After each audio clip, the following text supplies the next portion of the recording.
Although we can hear you, but we can't see you, but that's fine. That's okay. We're just going to roll with it. That's just what we're going to do.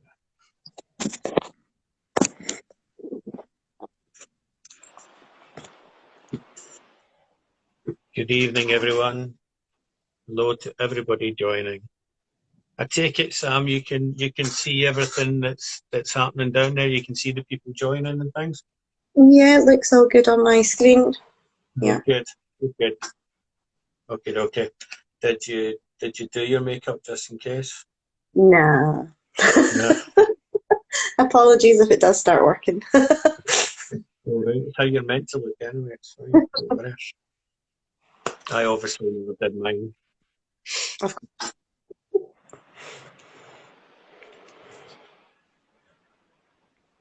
Okay, good evening to everybody joining. We'll just wait for some more people to join in before we get going. We've got some questions that we've already been sent in, and we have some questions obviously from you guys to come afterwards as well. I'm just getting my riot of a workshop sorted out here.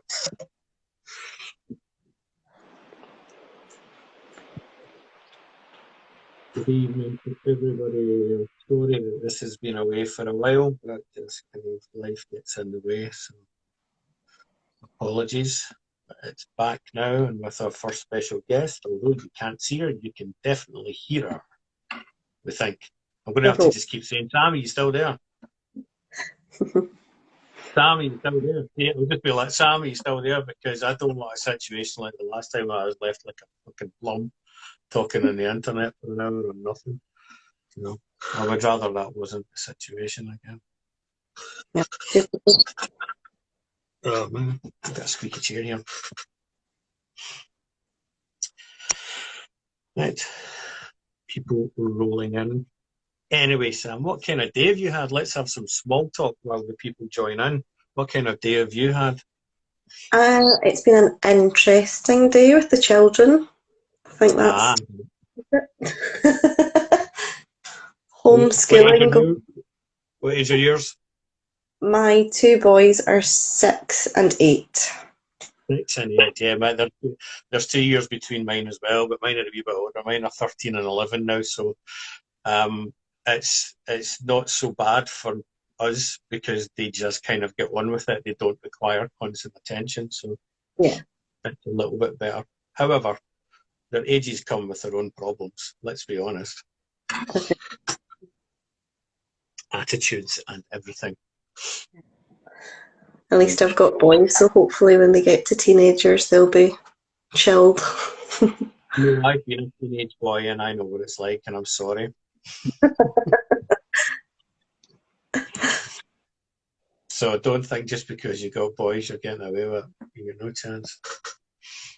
I'm kidding. These are the hard years. Yeah, well, I've just got a new teenager, and he's all right so far. But it's my daughter who I'm more worried about. I'll be honest with you. She's going to be a pest for the rest of her life, I think.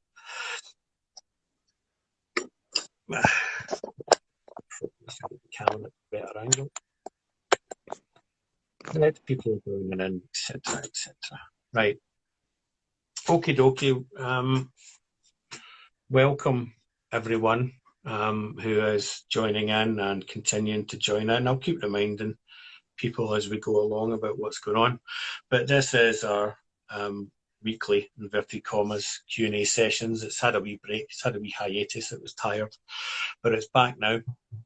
And we're picking up where we left off, which was with genius gemmologist, Sammantha Maclachlan of SM Valuation Services. Is that right? SM Valuations?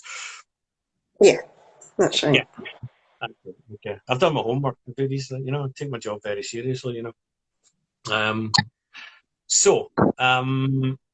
Usually with the format for this is the case of that people can send in their questions beforehand. And then we'll take questions from the great unwashed, the public afterwards. So if you are familiar with this format, then you know what to do. You don't put your question in the comments here. There's a little question mark box down the bottom. I will be able to see the questions there. So what's going to happen is me and Sam are going to run through the questions that have already been sent in. We'll run through them. Once these have dried up, then we'll have a look at any questions that you guys have got to put to Sam while she's here. I'm basically just the middleman tonight. I am just your host.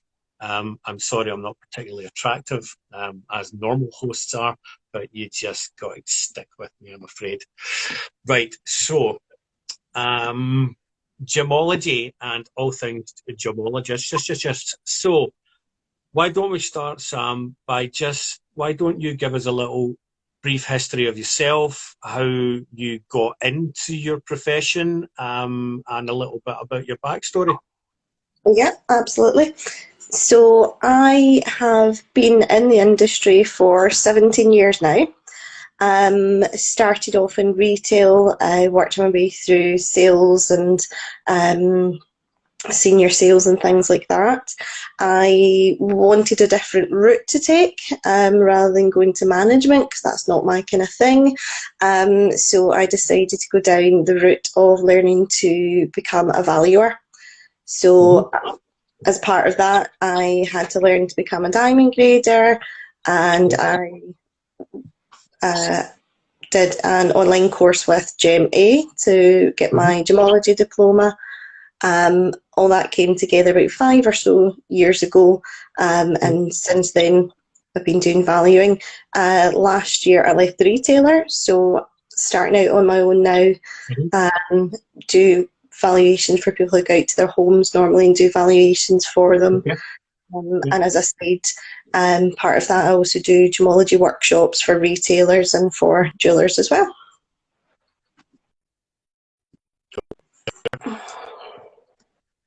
Oh, technology, don't fail me now. I know I've got that circle. Technology, don't fail. You're kind of flitting in and out, Sam. Hold on. That sounds more positive. Are you back? I'm here. I can hear you, just to know more.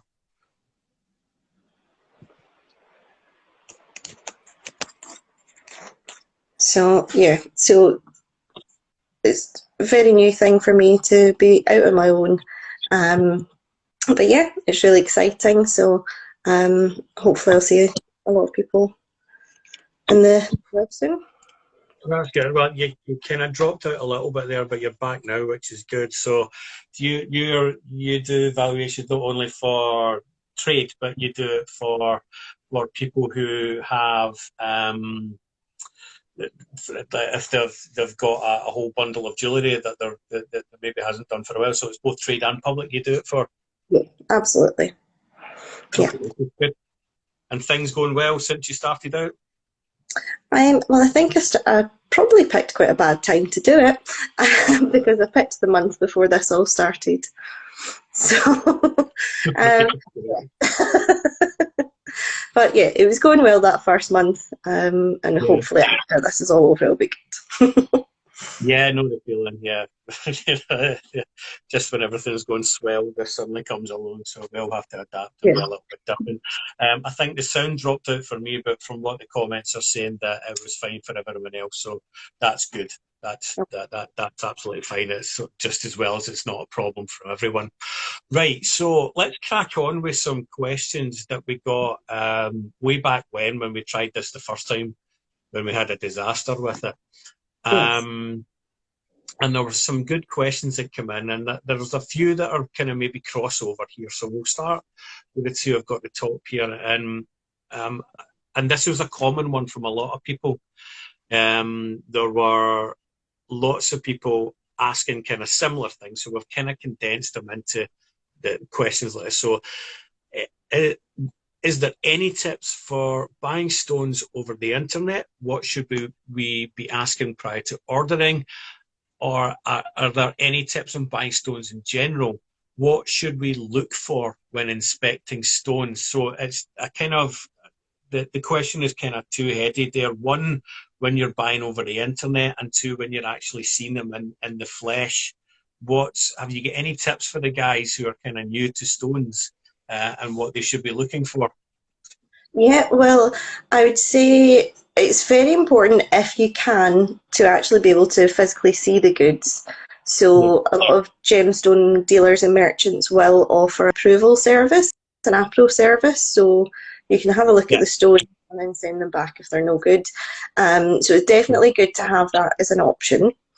Um, when gemstones are photographed, obviously not all of their characteristics might show up on the photographs. So it's always good to have a dialogue with the merchant to ask them, are there any inclusions that are very visible to the naked eye? Is there anything, is the cut slightly off? Is it pretty symmetrical? Obviously these factors are going to affect the price anyway. So you wouldn't necessarily find it in largely expensive stone that it's going to be poorly cut, but there's a lot of questions to ask. One thing I always think is really important with coloured stones is they can be cut very deep. So quite often you might just be ordering some, 3mm sapphires for a ring, and then they come and, they're too deep for the setting. So it's good to know the diameter of what you're looking for, but always just check the depth as well, because you don't want to end up with stones that don't fit your setting. That's no good, obviously. I've had that problem quite a lot, in particular when I'm flush setting stones, and it tends more to be kind of sapphires and rubies, as that we had a saying when I was an apprentice that they were cut like a bag of spanners, and they come out with really thick girdles on them and really big asses on them. And you're right, they're far too deep for them to be able to flush set. So what I tend to do is, when I'm ordering stones, is ask for them to be as crisp as possible, i.e., with a clean girdle as possible, and as kind of as shallow. Or indeed, as you say, like give them the actual dimensions of the depth, no more than 2 millimeter deep, for example. Just because you're right, there's no substitute for seeing it in the flesh. But for accent stones, like we were kind of maybe talking about there, you don't really need to buy it. You see them, if I'm buying 2mm sapphires, then I just want a bundle of them. But I'll always put a note in to say, can you make them as kind of crisp as possible? In particular, if I am flush setting them. Yeah.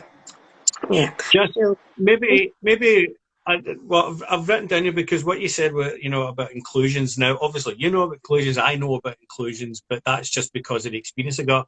Maybe some of the guys who are watching this and listening to you don't particularly know the terminology of stones. So maybe it's worth going through what inclusions, fish eye, carbon spots, etc. Maybe just a little kind of masterclass on what they are and what you should be looking for in stones. Yeah, absolutely. So the majority of stones that we will be using most likely will be natural stones. That is not created in a laboratory. So they are formed in the earth under immense heat and pressure over millions of years. So, they are going to pick up some remnants of other materials and things within the host rock. So what you sometimes find, or what you'll majority of the time find, is that your stones will have some form of inclusion, which is an internal feature of a stone. So it could be that it looks like a cloud, so it looks like maybe little dust particles almost within your stone, or there could be something much larger like a feather, which almost looks like a crack within the stone that's part of the stress of the stone forming.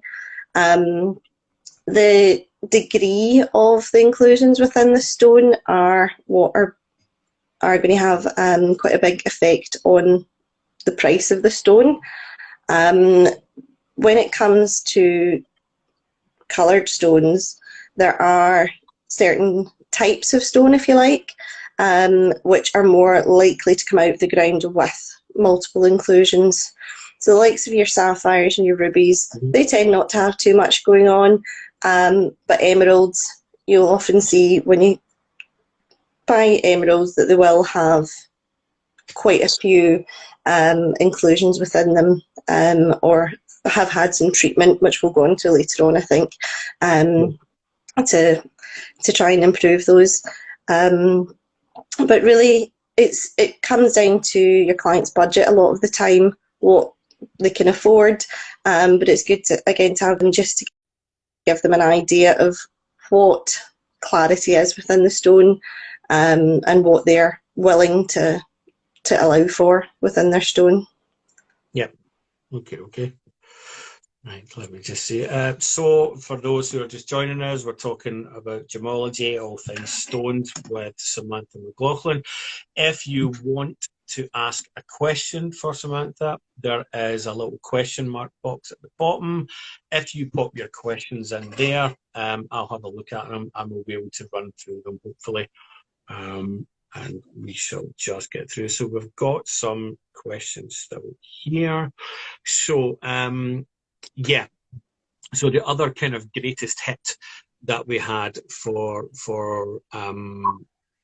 the questions, and you kind of touched on it there, which was how to recognise synthetics or treated stones and what you can and can't do with them compared to genuine coloured gems. Now, I've been doing this a long time. I've been doing it 25 years, and I still have no idea what, sometimes you can tell it's got that kind of plasticky look Mm-hmm. maybe to it if it's not a true stone. Yeah, But with lab grown, what is it possible to spot a lab grown stone from a natural stone? it's there's lots of different techniques. So Mm-hmm. this is something I could probably talk about for hours and hours and hours. So I'll try and get That's fine, into we've got easy. but there's a lot of different ways of growing synthetic stones. There's obviously lab grown diamonds, which are becoming ever more popular at the moment. With those, it's very difficult without the correct equipment to be able to test those and to distinguish between them. A lot of the time, they just look like colourless diamonds. There are one or two inclusions that might give you an idea, but really you would want to send them off to a lab for further testing, rather than making decisions yourself. When it comes to coloured stones, rubies and sapphires have for hundreds of years been synthesised. The main or probably the most common kind of synthetic corundum, which is your rubies and sapphires, that you'll see is called Verneuil flame fusion. And what that does essentially, the way that the stone is grown within the lab, it's almost dripped down onto a seed, which creates a kind of domed bull, as we call it. So when you actually view the stone, if you turn it over onto a flat lamp, for example, if you turn it in the right light, you might be able to see carved striations within the stone. You won't find those in natural stones; those will always be straight. So that's a good giveaway of a synthetic. They'll also sometimes have little gas bubbles in them, and if you see a perfectly round gas bubble in a stone, there's something not right there. It's not something to have without it being within a cavity or something like that. So there's a couple of kind of giveaways, if you like. Quite often the stones might not be cut so well. The facet edges might be quite rounded, or it's just not got that look to it that the time and care has been taken to cut the stone. So again, that's quite a good a thing to look for. In terms of what you can do with synthetics as opposed to naturals, synthetic stones are chemically and physically and optically the same as the natural stone. So you can really just treat them the same to a point, depending on obviously how they've been formed. Simulants, however, are the likes of glass and CZ. They're stones that look like stones. So a CZ looks like a diamond, or blue glass could look like a sapphire, but they're not. So Yeah. they're not actually the same as the stones. They don't have the same hardness, etc. So you really need to be much more careful with these types of things. Again, looking at glass, you've always got kind of mould marks generally on the stone, kind of rounded facet edges. The girdles are normally quite thick and just messy looking, and you always find them, the feel of them is very different from natural stones as well. Right. Okay. So obviously, this is why you train for all this time, is to become an expert in that. And I've got, as I said, I've just got a little bit of experience with kind of identifying things. I mean, a lot of people, when they first come into the workshop, will say they'll look at a CZ and they'll say they can't tell the difference. Obviously, over time, you are able to tell the difference between a CZ, a white sapphire, and a diamond. But the skilled people like yourself, that's why you train for these years, to be able to see it kind of straight away, which I just find mind blowing, because it's just, I have no idea. But for example, how do you tell the difference between an aquamarine and a sky blue topaz? You take the refractive index of it normally. So you need some equipment, but Yeah. you generally get a good idea from the colour and things like that. But to definitively know, you take the refractive index. Okay. Right, Kate's got in touch and said that there isn't the question box as normal, like when we do this on the iPad, because we're doing it on the phone, because this was the only way I could talk to you, was to do it on my phone. So I'm not understanding why the comments and questions box isn't working. So guys who are watching this, if you do have a question, just put it in the comments and I'll see it as it scrolls by, and I'll be able to ask Sam when we once it pops up. So I'll keep an eye on that, because I'm not constantly talking, because I'm listening a little bit to her at the same time. Right.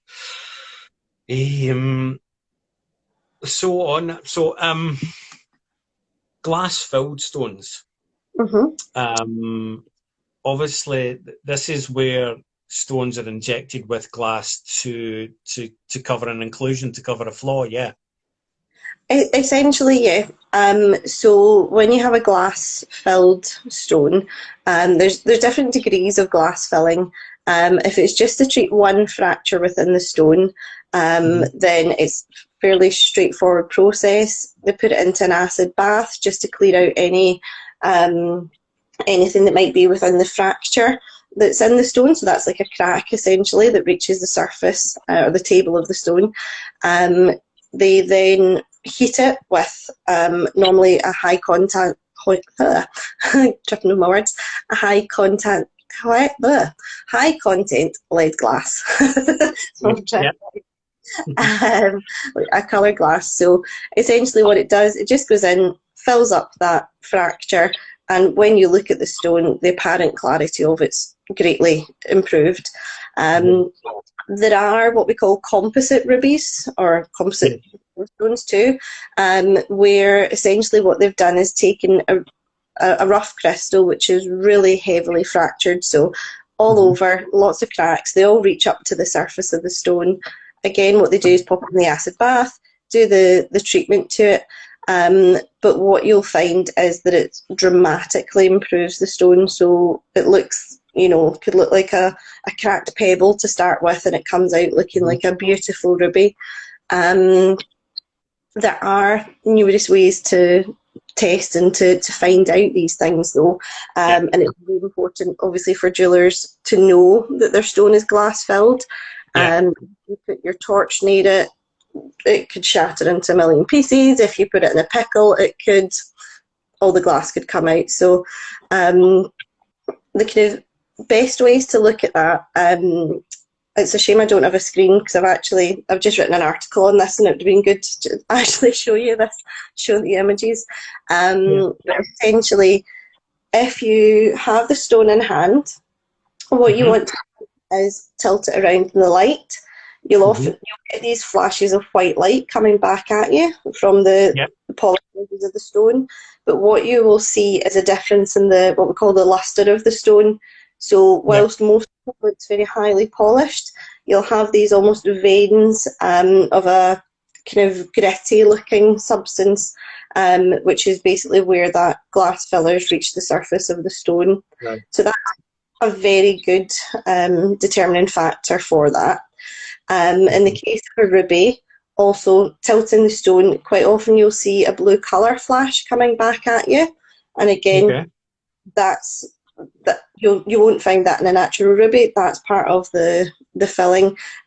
If you hold it in just the right light, you'll see that the fracture really lights up this kind of bright blue, so it really stands out to you. Um, Also, looking at it under 10x loupe or under microscope, if you can, you might often see gas bubbles. So those gas Yeah. bubbles formed where the glass and the fracture haven't quite met together, and you're just left with that little bubble, which, as I said before, is rings alarm bells. Yeah. Um, There's I've told this story to many people that I had a client who had a lovely pear shape. It was a 2 carat pear shape blue sapphire from Sri Lanka, and it came with a certificate, but the certificate inverted commas. But I went to solder near it because it needed some work after I'd done the job, and the thing just split in two. yeah, And obviously it was glass filled, and it was a horrible scenario because I had to then go to the client and say, look, this is what we think. But they were, no, we've got this certificate, and it says it's absolutely fine. And obviously then our argument against that was, well, anybody can just make up a certificate. This isn't an official body.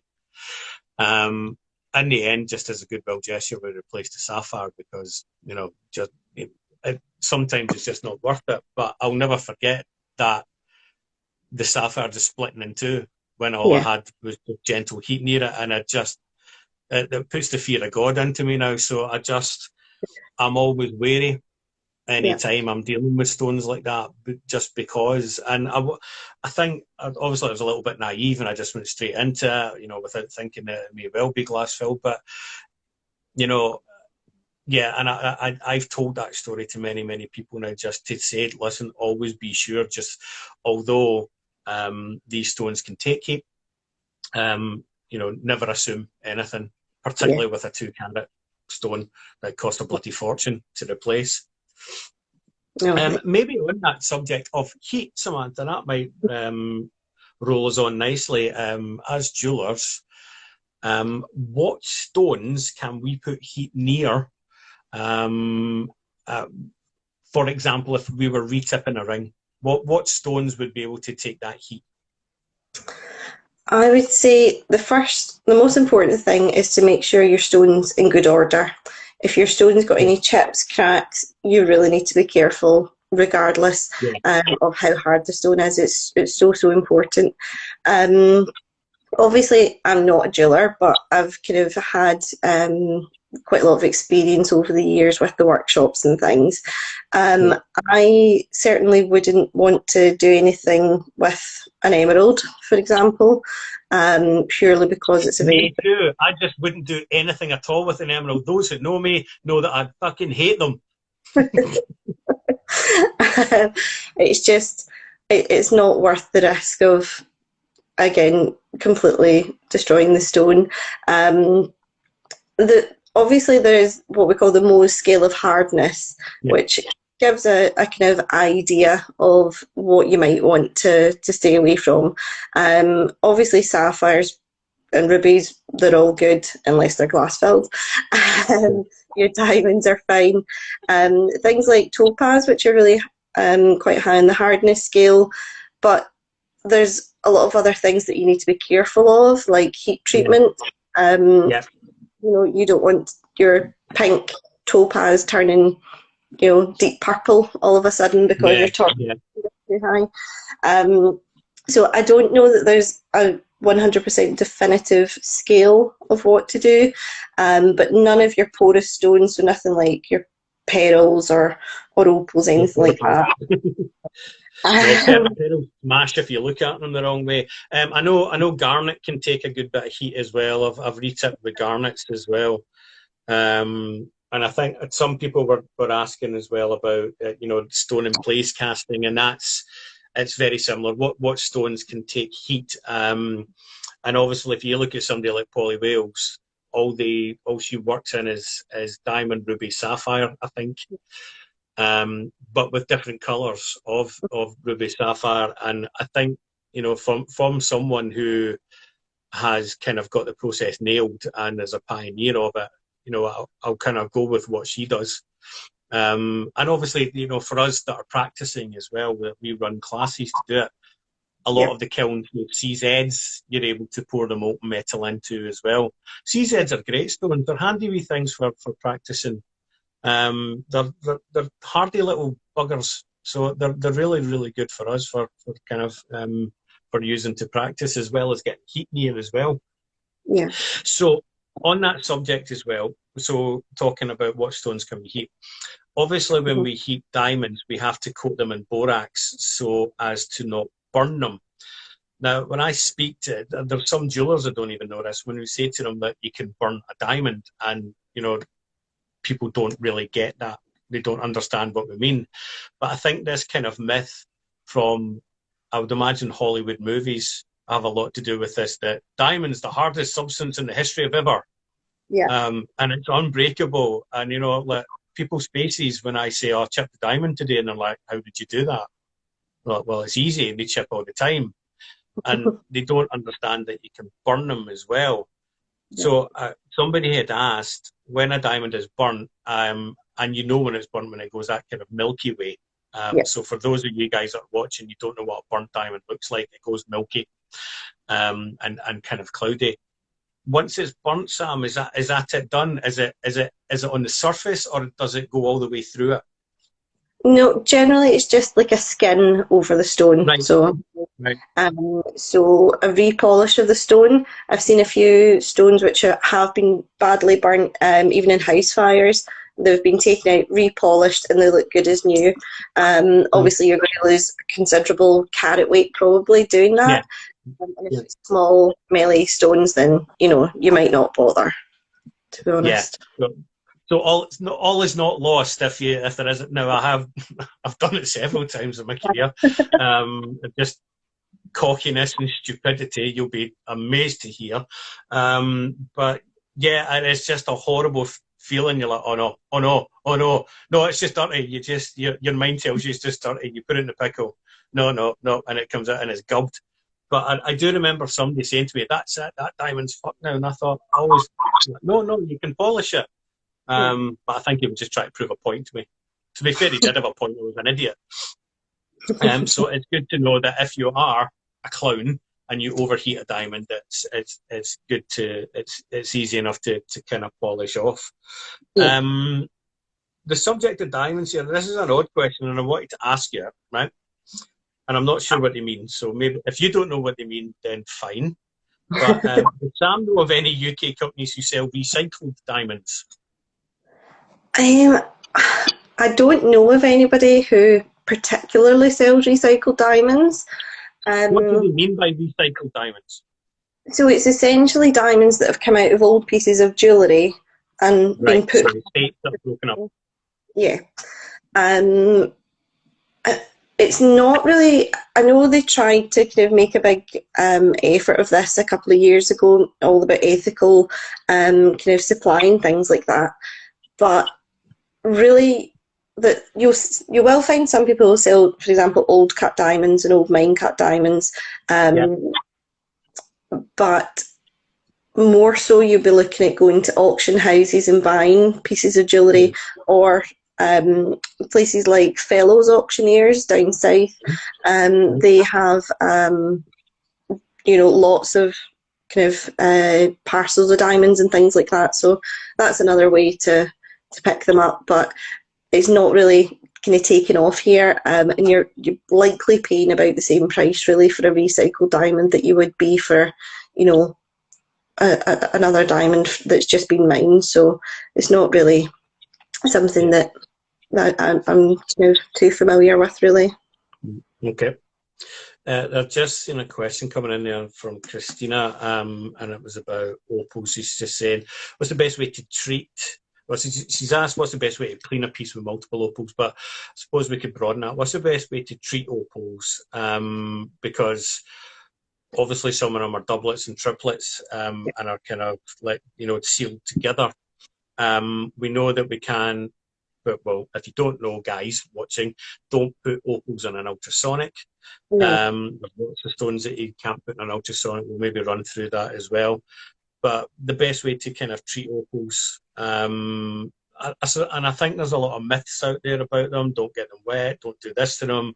Don't put meths on them. Put this and that. So, is there any kind of classic myths about opals we need to smash, or are the rumours true?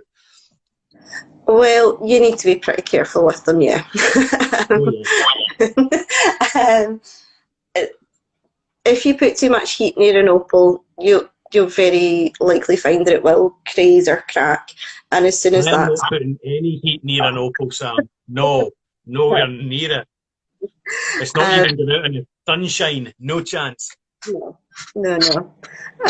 I for opals, I always say just a nice bit of lukewarm water, Yeah, cloth, very gentle yeah, with them. When you're talking about obviously doublets and triplets and things, these are again what we call composite stones. So yeah, you'll generally find there's just a tiny slither of opal in the centre, and then there's a covering which could be even just a plastic, but it's normally maybe yeah, quartz or glass, something like that.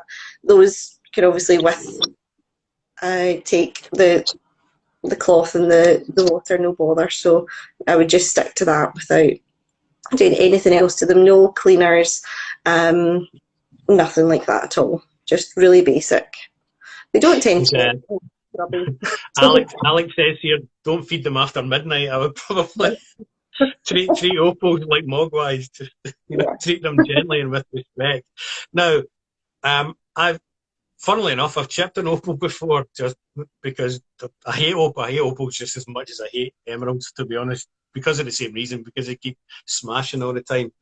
But you can buff down an opal. Yeah. You can kind of, there's obviously a lot of stones, and this comes down into the kind of Mohs hardness scale and things. Obviously, there are some stones that you can polish Mm-hmm. out a little cut. Um, a chip or something like that. And what I'm not saying here is about obviously faceted stones, because there's no way that us jewelers at the polishing motor can replicate what a proper, cutter can do. But for something like a cabochon stone, so I had an opal once, and a little flake came off it, and I managed to kind of buff it down and polish it again, and it came out fine. But I know this isn't the case for some stones. Like, for example, is a moonstone has a luster on top, and once that goes, that kind of, it takes the sheen off it. It can. Um, Yeah.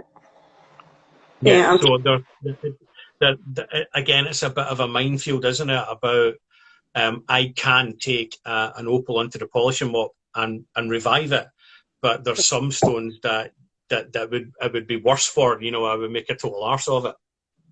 Yeah. It's very. You just need to be really cautious. I would say Yeah. for sure. Definitely. Well, this is the thing, and I keep saying, right? These precious stones, right, that we work with, we're not meant to have them. They're meant to live underground, right? Mhm. And we so happen to just rip them from their homes and take bits off them and make them look even shinier and stick them in metal. So it's no wonder they smash. They don't like it. So they don't belong in jewellery. I know it's my lifeblood and it pays my wages, right? But still, they don't belong in these pretty bits of jewellery. Right, okay. Um, shall we talk? Shall we educate people a little bit about diamonds? I mean, not everybody knows about diamonds, and the millions of sliding scales. when it comes to diamonds. Yeah. Maybe talk about the 4Cs, about them, and how it affects kind of price and cost and thing, and the value of diamonds. Yeah, absolutely. So with diamonds, you'll always find the 4Cs. If you're doing research and you're looking into them, you'll see the 4Cs come up constantly. So you've got your cut, colour, clarity, and carat weight of the stones. The most important factor to the value of the stone is going to be the cut. Now, that does refer to the shape of the diamond, so you'll see brilliant, princess, various different shapes, but it's much more importantly about the proportions of the stone. So this is the one part that man's kind of had in the form of making this diamond, and all those angles and how symmetrical the stone are all add up to giving you a grading on the cut of the stone, which goes from excellent, very good, good, fair and poor.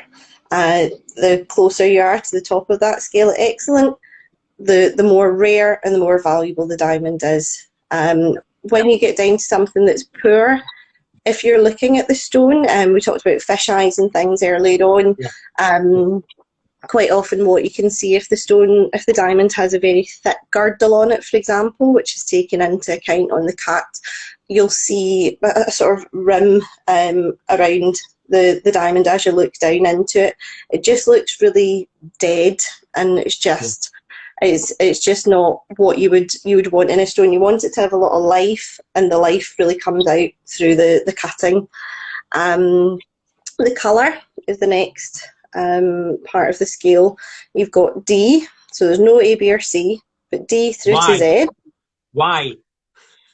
It was because I just definitively decided on this recently because it's something everyone asks.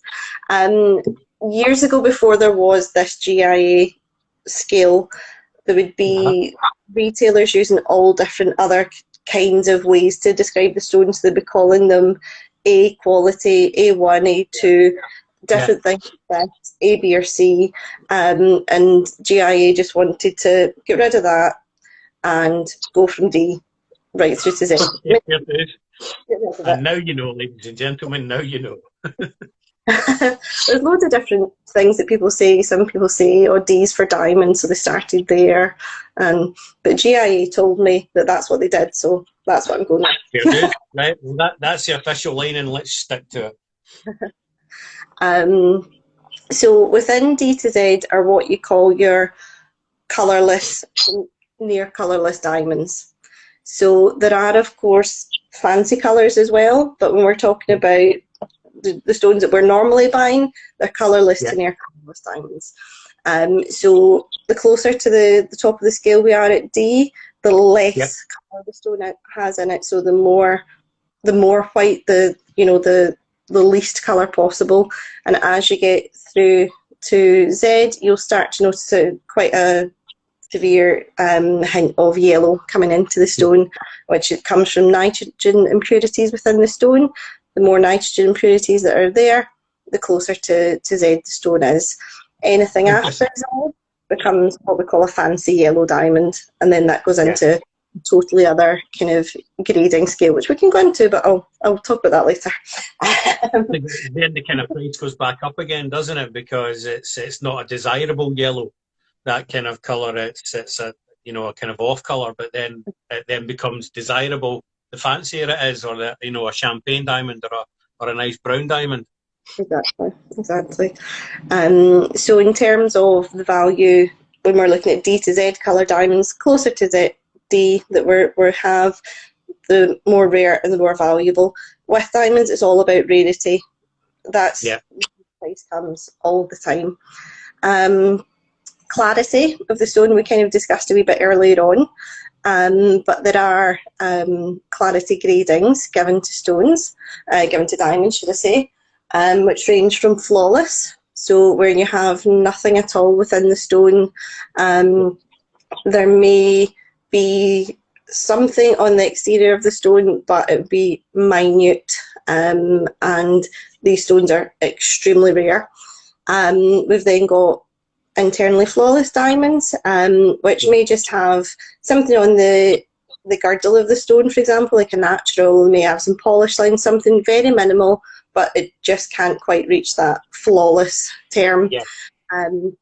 Then going down to your VS stones, VS1 and VS2, sorry, VVS1, VVS2, where you've got very, very small inclusions, which look normally like little pinpricks, or very tiny little needles within the stone.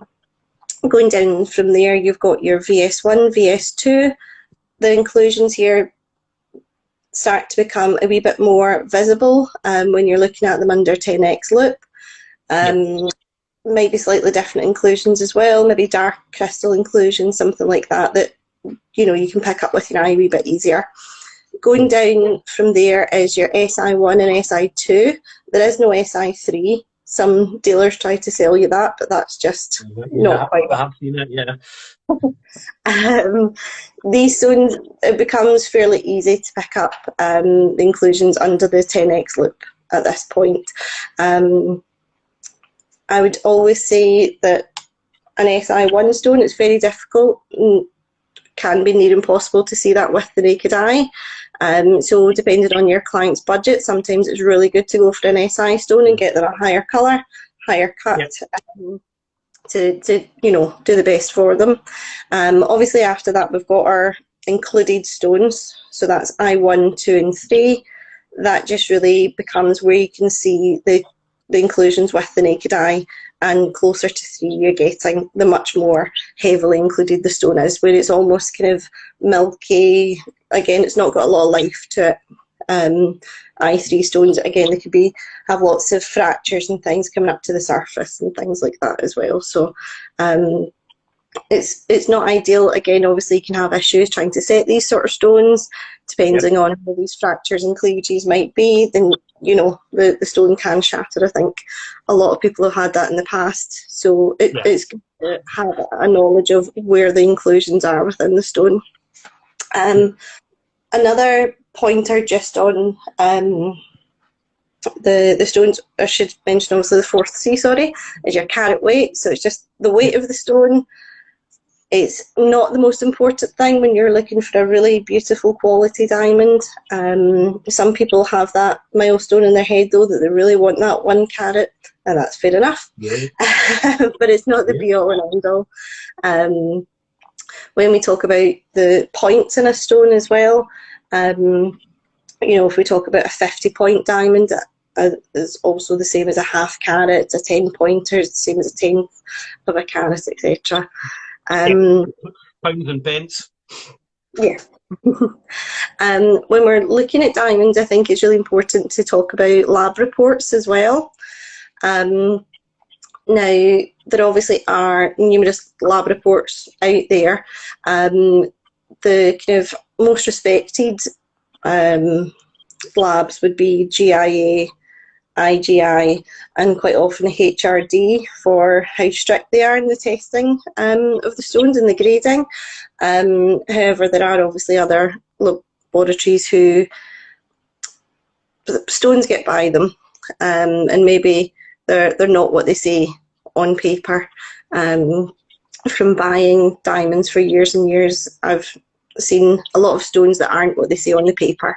So always get it in hand, have a good look at it, look at the life in the stone. That's the most important thing. Yep. Right, look at that. Time flies when we're having fun. Right, we've got 10 minutes left.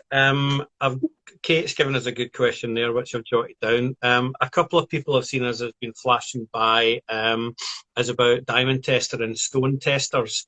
If they're a good investment or not. Is there any particular ones that you would recommend, or is it, or ask someone like yourself, Sam, basically? Well, I think in the workshop where you've got take-ins and things for repairs, it is good to have something that will give you a wee bit of peace of mind of what you're doing.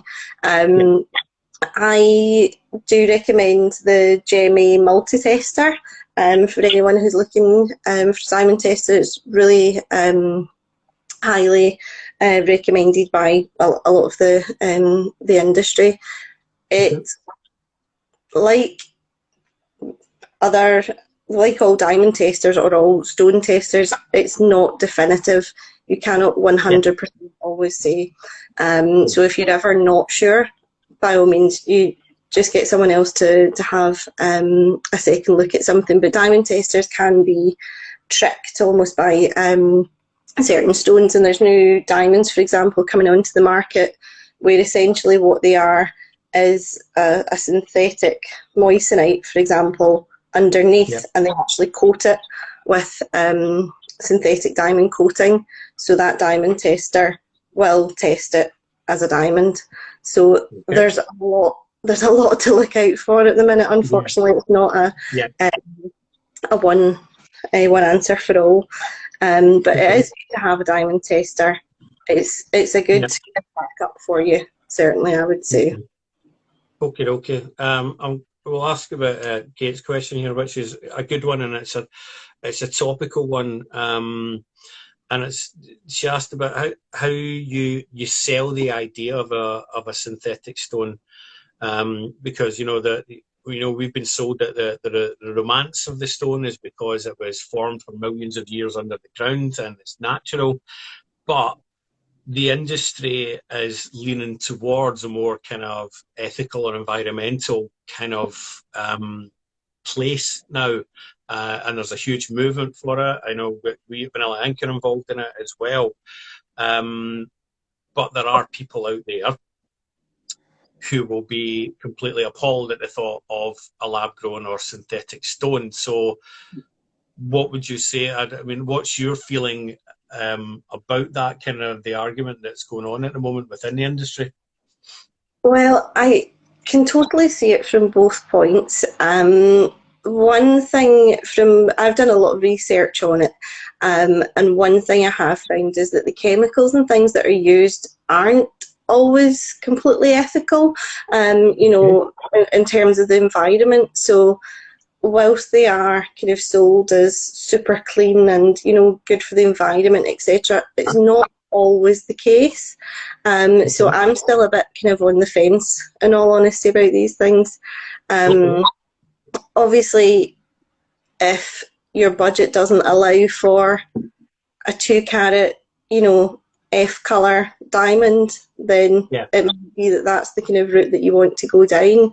Okay. But as you say, there's that romance part of it, something Mhm. that's been Yeah. grown in there for millions of years. So, yeah, and honestly, I'm not decided just yet. I know, and it's the jewelry industry's always kind of got arguments like this. There's the CAD handmade argument. You've got the kind of lab grown versus natural stones, and I just think there is more of a movement now between, and particularly with younger generations, that they don't really care as Yeah, long as they've got something that they like.